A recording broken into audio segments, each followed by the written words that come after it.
मैं फिर लेकर आ गया हूँ 12 बोर्ड मोस्ट इम्पोर्टेंट क्वेश्चन जो एग्ज़ाम में बार बार आते हैं। तो ये रहा हमारा पहला क्वेश्चन। देखिए क्या कह रहा है। पहला क्वेश्चन कह रहा है कि बिंदुओं का वह प्रतिरूप जो क्रिस्टल के कणों की व्यवस्था प्रदर्शित करता है तो कहलाता है। तो क्या कहलाता है? तो आकांक्षीय जालक कहलाता है। ऑप्शन नंबर बी आकांक्षीय जालक कहलाता है, जो कि बार बार एग्जाम में भी पूछे जाते हैं कि बिंदुओं का वह प्रतिरूप जो क्रिस्टल के कणों की व्यवस्था प्रदर्शित करता है या कहलाता है तो आकांक्षीय जालक होता है। तो अब हमारा दूसरा क्वेश्चन देखिए क्या कह रहा है। दूसरा क्वेश्चन कह रहा है कि निम्नलिखित में से कौन अक्रिस्टलीय ठोस पदार्थ है। तो इसमें से कौन अक्रिस्टलीय ठोस पदार्थ है? तो होगा क्वार्ट्ज गिलास।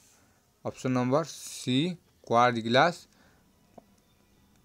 ये बार बार एग्जाम में पूछा जाता है SiO2, जो कि इसका ऑप्शन होगा सी कि निम्नलिखित में कौन अक्रिस्टलीय ठोस पदार्थ है। तो क्वार्ट्ज गिलास SiO2। अगला हमारा क्वेश्चन देखिए, तीसरा नंबर क्वेश्चन क्या कह रहा है। तीसरा नंबर क्वेश्चन कह रहा है कि उत्कृष्ट गैसों रासायनिक दृष्टि से अक्रिय होता है क्योंकि उनके संयोजिक सेल पूर्ण भरे होते हैं। तो ऑप्शन क्या होगा? सी। ऑप्शन नंबर सी, इनके संयोजिक सेल पूर्णतः भरे रहते हैं। ऑप्शन नंबर सी होगा कि उत्कृष्ट गैसों रासायनिक दृष्टि से अक्रिय होता है क्योंकि इनके संयोजिक सेल में पूर्णतः भरे होते हैं। अगला हमारा क्वेश्चन देखिए चौथा नंबर, ये नोट करते चले क्वेश्चन साथ में ही। ये देखिए क्वेश्चन चौथा नंबर क्वेश्चन क्या कह रहा है। प्राइमरी अल्कोहल के ऑक्सीकरण के पश्चात प्राप्त पहला अवयव होता है तो क्या होता है? एल्डिहाइड होता है। Option number C aldehyde, COOH aldehyde होता है। ऑप्शन नंबर सी इसका आंसर होगा, जो कि बार बार एग्जाम में पूछा जाता है कि प्राइमरी अल्कोहल में ऑक्सीकरण के पश्चात पहला अवयव होता है तो एल्डिहाइड होता है। अगला हमारा क्वेश्चन देखिए क्या कर रहा है। 5 नंबर क्वेश्चन क्या कर रहा है कि वह बहुलक जिसमें एमाइड बंधन होता है तो क्या कहलाता है? Nylon 66। Option number A nylon 66 होता है कि वह बहुलक जिसमें एमाइड बंधक होता है तो क्या कहलाता है? नाइलॉन 66। अगला हमारा देखिए 6 नंबर क्वेश्चन क्या कह रहा है कि एक क्रिस्टलीय ठोस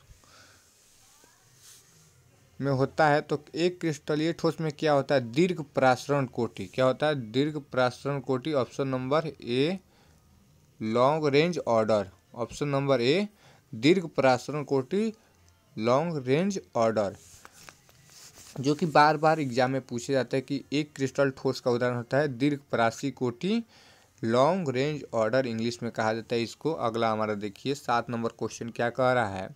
7 नंबर क्वेश्चन कह रहा है कि टेफ्लॉन तथा या और नियोप्रीन किसके उदाहरण हैं।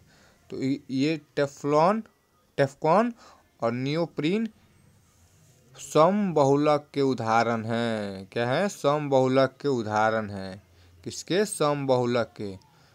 ऑप्शन नंबर सी समबहुलक के उदाहरक हैं homopolymer. Option number C homopolymer होता है।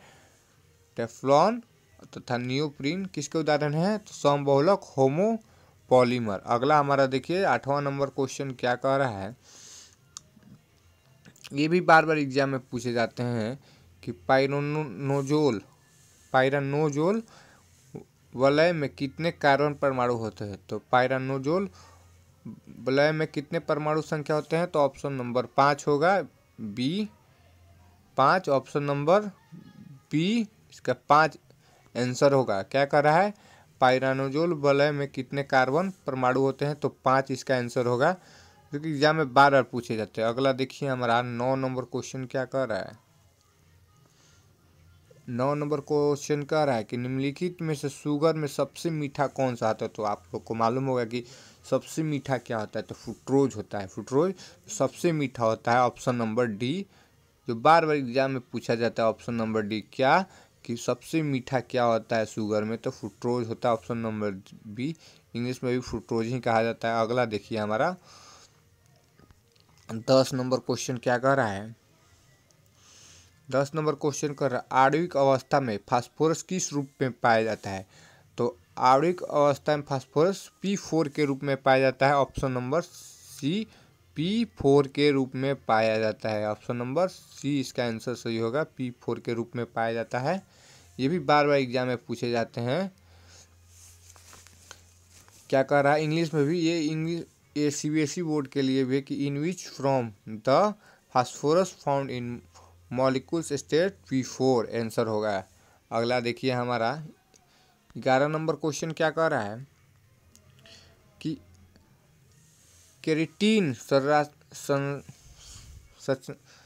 संरचनात्मक प्रोटीन उपस्थित होता है, तो क्या होता है, बाल में भी होता है, ऊन में भी होता है।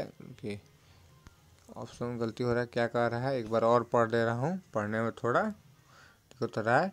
केराटिन संरचनात्मक प्रोटीन में उपस्थित होता है, तो इसका ऑप्शन होगा बाल भी होगा, हेयर, ऊन होगा, ऊन भी कहा जाता है, रेशम, silk. Option number D option सही होगा, D option number all of these. ये भी बार बार एग्जाम में पूछा जाता है, केराटिन संरचनात्मक प्रोटीन किस में उपस्थित होता है, तो बाल में भी, ऊन में भी, रेशम में भी। अगला हमारा 12 नंबर क्वेश्चन देखिए क्या कह रहा है कि निम्नलिखित में से कौन योगात्मक बहुलक का उदाहरण नहीं है। तो ये देख ले क्या कर रहा है कि योगात्मक बहुलक नहीं है, तो नहीं लगाया है, तो इसमें क्या होगा, नाइलन 66। ऑप्शन नंबर डी होगा इसका आंसर। यही कहता है कि उदाहरण है, तो पोलोथीन हो जाता, पॉलीस्टीराइडिन हो जाता, नियोप्रीन हो जाता। ये भी बार बार एग्जाम में पूछा जाता है। अगला हमारा देखिए 13 नंबर क्वेश्चन क्या कह रहा है कि निम्नलिखित में से कौन सा क्रिस्टल फ्रैंकल दोष से प्रदर्शित नहीं करता है। तो इसका ऑप्शन होगा AgCl। क्या होगा, ऑप्शन नंबर बी, AgCl इसका आंसर होगा। ये भी बार बार एग्जाम में पूछा जाता है, AgCl इसका आंसर होगा। कि निम्नलिखित में कौन क्रिस्टल फ्रैंकल दोष का प्रदर्शित नहीं करता है, तो AgCl इसका आंसर होगा। अगला हमारा देखिए 14 नंबर क्वेश्चन क्या कह रहा है, जल में सबसे कम घुलनशील गैस होता है। तो जल में सबसे कम घुलनशील गैस कौन होता है, हीलियम, He, जो कि जल में कम घुलनशील होता है, O2 में। ऑप्शन नंबर ए इसका सही होगा, कि जो कि जल में सबसे कम घुलनशील होता है।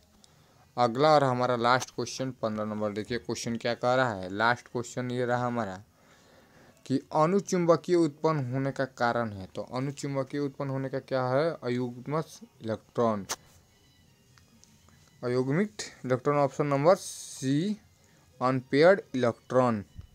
कि paramagnetic field is generated due to unpaired electron. इसका इंग्लिश में ये पढ़ दे रहा हूँ कि ये बार बार CBSE बोर्ड में भी ये भी पूछा जाता है। CBSE बोर्ड में, अच्छा BSP बोर्ड में ये बार बार पूछे जाता है, ये बार बार एग्जाम में पूछा जाता है कि अणुचुंबकीय उत्पन्न होने का कारण क्या है, अनपेयर्ड इलेक्ट्रॉन या अणुचुंबकीय इलेक्ट्रॉन होता है। ऑप्शन नंबर सी, जो कि बार बार दोहराया जाता है। ये 100% एग्जाम में आने के चांस है, जो कि बार बार पूछे जाते हैं। तो आज के लिए इतना ही, धन्यवाद। अगर क्वेश्चन पसंद आया हो तो लाइक करें, कमेंट करें, शेयर करें। धन्यवाद।